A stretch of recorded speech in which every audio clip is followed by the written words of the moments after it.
Alright lads, I'm like half naked, half drunk, and half stoned.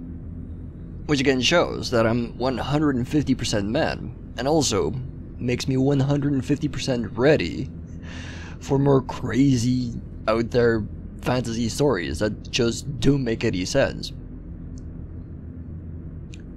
I just noticed this thing is rotating around. It's not just something rotating in the background, they actually just took the entire screen and started rotating it. Just why? Yeah, sure, I'm gonna go with it.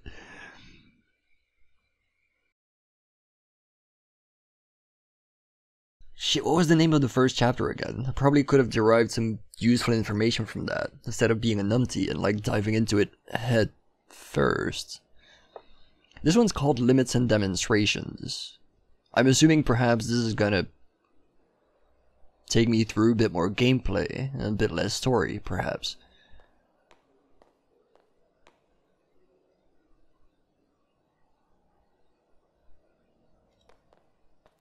Okay, so apparently now I'm this strapping young lady that's wandering in a museum. Can I talk to the people?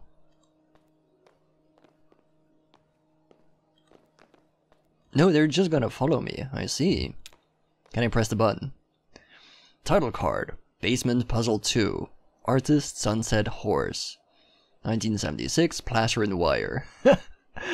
Oh, this game is just turning all common sense about video games on its head. I see what it's doing. I'm not gonna pretend like I'm gonna understand enough of it to sort of transcend beyond it, but... Okay, let's see.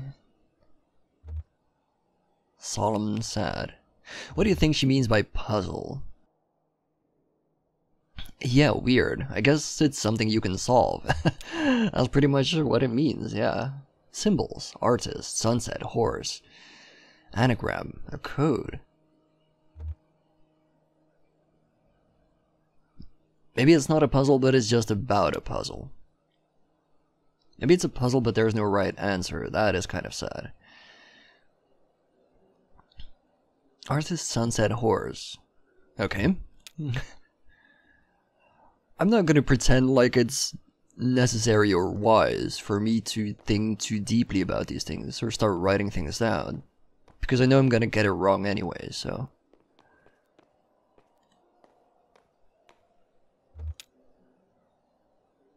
Title card. Overdub Namjoon, Pike installation, in the style of Edward Packer. 65, 73, 80, magnetic tape. Handheld tape, playback head. Speaker system, voice of artist. Yeah, I get the idea. How does it work? It's a bunch of old tape, and you run this tape playback head along it and just listen to the recordings. I think you start in the middle. Why would you start in the middle? Bob, you're not making sense. And I just realized that these are the people that were playing D&D in the first chapter.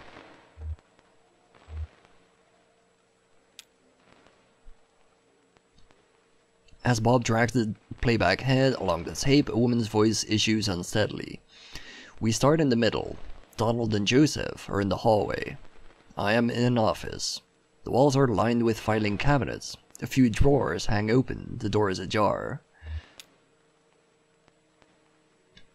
This is just D&D, but like boring workplace environment. I get it. A massive computer looms in the corner. There are some punched cards on the floor. A synthetic voice recording lists out the options in monotone. I should read the whole thing. They put quite a bit of effort, and like they have a good writing style. I should probably do them justice and actually read the whole thing.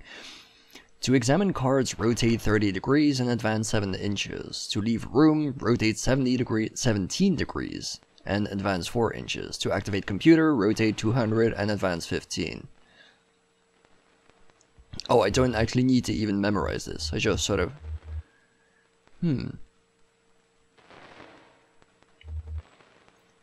Can we examine the cards?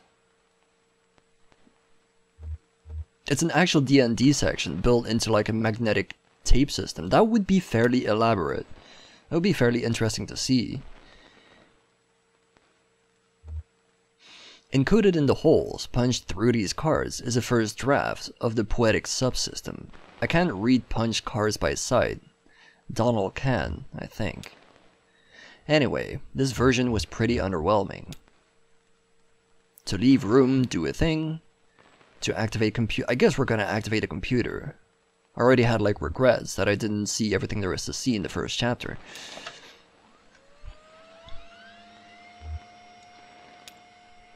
So loud. I love it. I am now holding 2 punched cards. On one of them, Joseph has scribbled a note. Caves. The other is blank. I don't think that's how punch cards work. Unless that's just a note to remember what it was.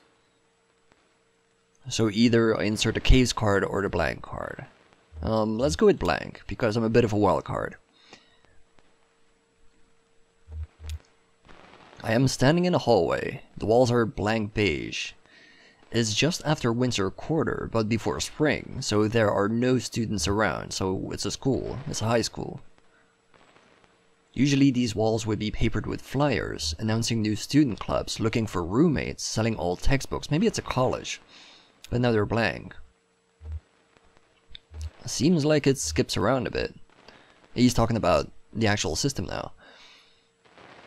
Donald is here, scribbling on a scrap of graph paper. Joseph is here. He can hear me talking into this tape recorder. Oh, this is gonna get like meta really fast, isn't it? You sound like an anthropologist. Yeah, of course he does. An anthropologist. An entomologist. To lean on Joseph's shoulder. Do a thing to take Donald's hands. Huh. Can we just lean on Joseph's shoulder? Yeah. This is the beginning of the tape. I'm at home, alone. Joseph just left. We had an argument, but it'll work out. I'm pretty sure the option I just picked is gonna like influence the rest of the story. Who she's married with and shit. Whoa, this is kind of personal. What time do you think this is from? So if this is the beginning, I guess that's 65. The first one we heard was 73. And then we haven't heard 80 yet. I usually start here in my home. Whenever I'm sketching out a new piece, I start by just looking around. My closet door is open and I can see a few sweaters and a dress I like. Ah, this is weird. I can't make heads nor tails of this. Can we learn more about the dress, perhaps? It's kind of a terrible dress, actually. Denim. The breast is embroidered on one side with a crude sketch of a tall man in working clothes, but one of his legs is obscured by the label. Is that supposed to be the man from the previous part? I guess I just like the cut and the collar. Ah, shit, I forget his name already. I'm such a goldfish brain. Conrad. Yes, Conrad. Is that him? I could fall asleep, sitting on the bed here, holding this tape recorder and this glass of wine. It's a good thing I'm not holding a cigarette. Yeah, perhaps. I think I'll go for a hike tomorrow. Maybe Donald would like to. Oh, you're kidding. This is gotta be really personal, isn't it? This is gotta be some sort of love triangle thing. We're not gonna let you fall asleep. I want to hear more. I want to hear more about the story. We're on a dirt trail in the park. Or, well, it's not really a trail. Donald, it's a trail. It's more like a tendency. There tend to be fewer plants here on the path we've been walking.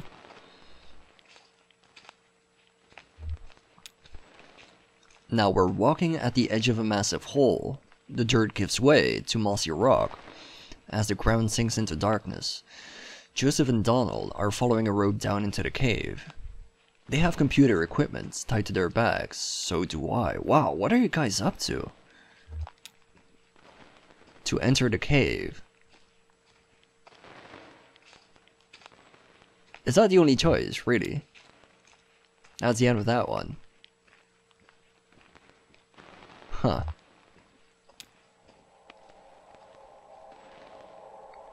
Can we just go back and listen to like the previous tapes? That's how it usually works. So that's the last trip. So everything's down here now. Donald, the final resting place. Don't be so morbid. To remember a fond gesture, do a thing, or to regret a harsh word. Yeah, let's remember. It's always a good idea to sort of feed your brain positive memories, I suppose. It's morning now. I'm in the car. I'm driving to work. This is the last recording I'll make on this tape, and then I'll drop it in the mail tomorrow. And then who knows?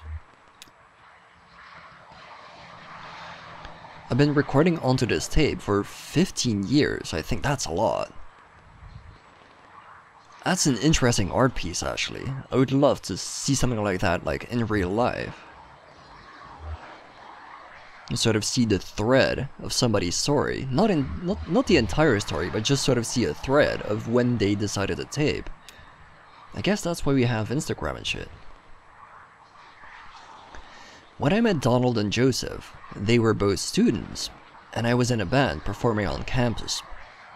They came to my show, and then we met at some bar and had a few drinks.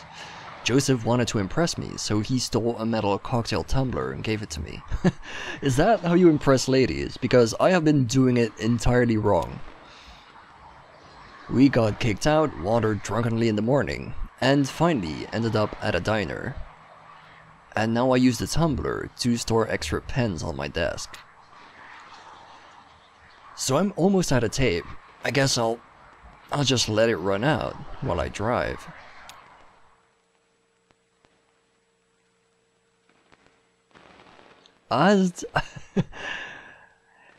This game is sort of lampshading, or whatchamacallit, lampooning actual game elements. Drawing attention to them, like, yes, sometimes you have to go back and, like, check if you missed something. But is that the point of this game? Is it the point of the game within the game? I have no idea. This is a little bit much for what is essentially, a glorified waffle handler. I guess I'm just gonna go by intuition. And my intuition would go back to see if we missed something.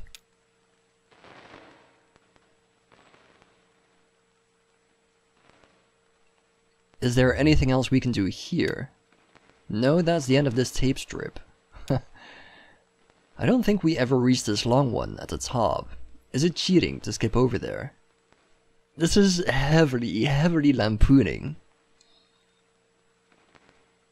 actual standard gameplay mechanics that, you know, pretty much every game uses. This one's basically telling you to sort of skip to the end because you know you're gonna keep going back until you find the best thing, so why wouldn't you just skip to the end if you have the option? But then again, the reason you keep skipping back is not necessarily to see the end, but to see everything alongside it as well, so... We probably shouldn't skip to the top, but perhaps skip a bit back. It never hurts to be curious, you know?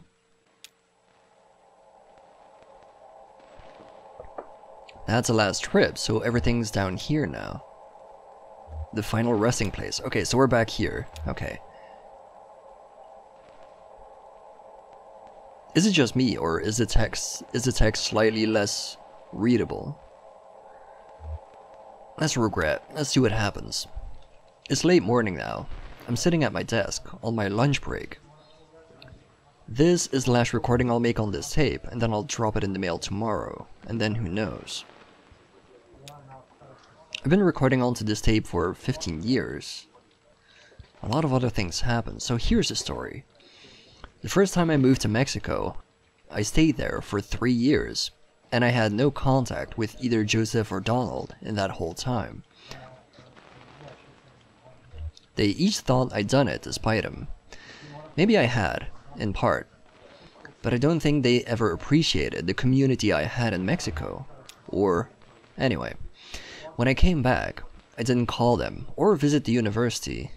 I ran into Donald completely by chance at the hardware store. He asked me why I hadn't called, and I told him it hadn't occurred to me. So, I'm almost out of tape. I guess I'll just let it run out while I eat.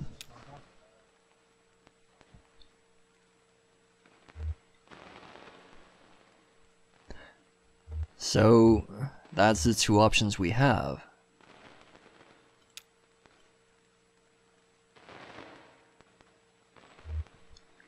Well, apart from the option of skipping all the way to the end. I'm just too curious, I'm gonna do it. If there's no standard way of reaching it.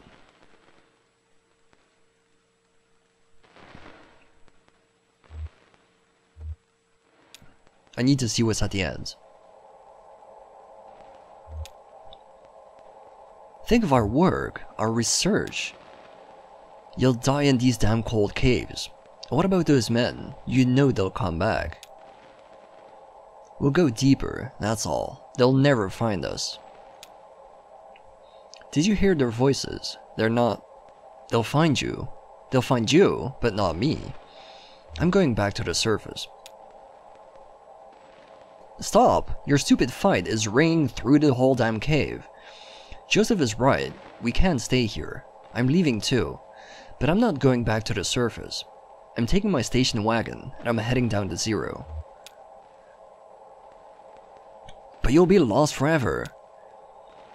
But we need your voice for the machine. Lula, it only recognizes your voice. I'll send you this tape when I'm done recording. I'll put it in the mail. And then you can see what your damn machine does with it. Haha! Wow.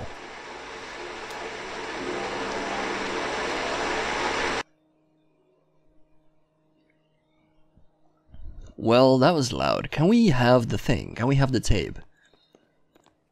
I'm extremely aware that the game is trying to mess with my head, trying to make me believe that there's gameplay elements. Even though there's just chaos and randomness. Oh dear Jesus, that is funky. It's a teensy bit creepy, not gonna lie. What is that? Title card, Visage, 1984, unknown media. That's creepy, holy shit. It's like, it sounds like paper moving back and forth, but is it really? What kind of machines are those? Looks like teletype terminals and an old PDP tape cabinet, I think. Or something from the period. My uncle used those to slice a visage to build a visage, a puzzle to its owner. What? It's a poem I read. I think it was written by a computer.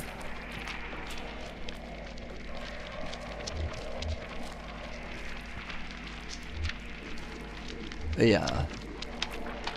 Let's just pretend it's lovely. I'm aware of the implications. Poetry written by a computer, you know, shouldn't contain any love or something, but it sounded profound. Maybe that's enough sometimes. And it's also eerily connected to whatever I'm seeing right here. Which creeps me out. I don't know what it is, but just something about having to watch this just skees me out.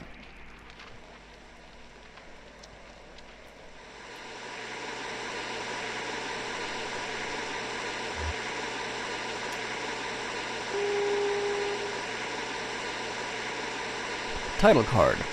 Vertex texture fetch. Tree television and suspended cathode. Grade 2. 1968. There's something about the picture on the TV again. Is it gonna be the same picture? I don't really want to focus on that, but the game is kind of forcing my hand. Because it's, you know, it's something that keeps reoccurring.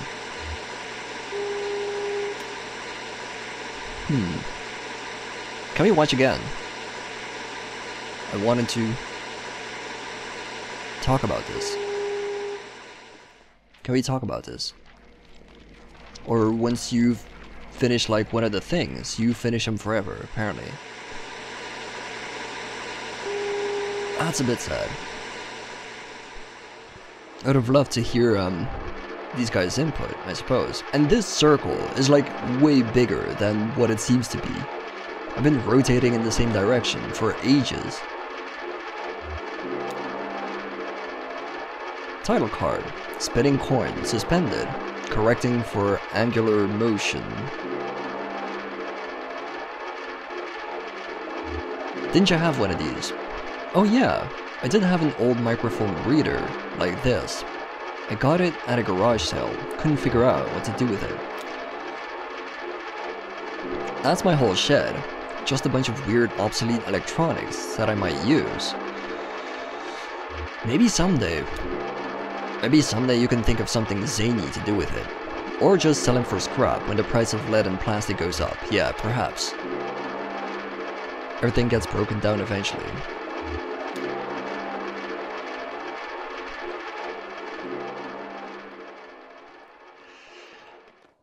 Well, that was, profoundly weird and disturbing.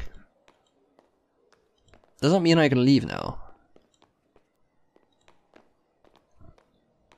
Have I been adequately brain damaged to sort of continue the game?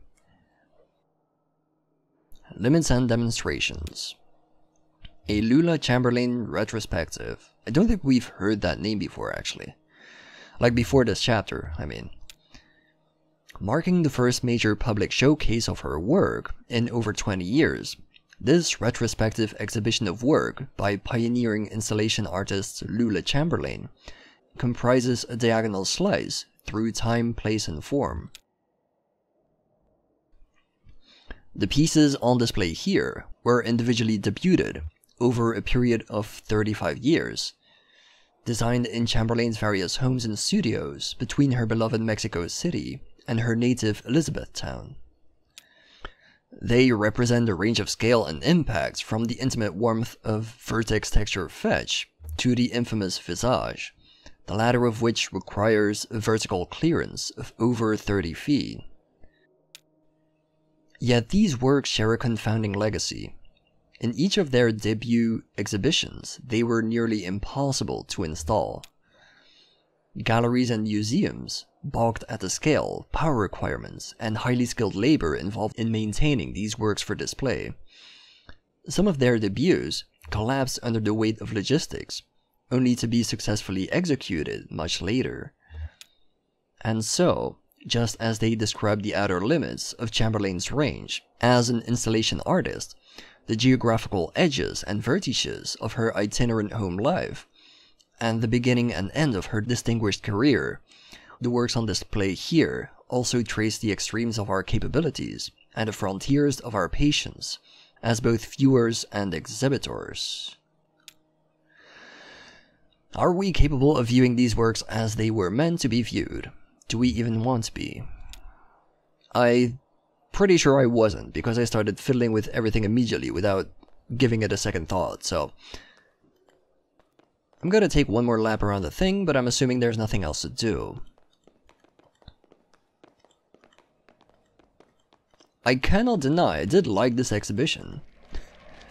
It's extremely weird and unsettling, and I like weird and unsettling things, so especially this one, Jesus Christ.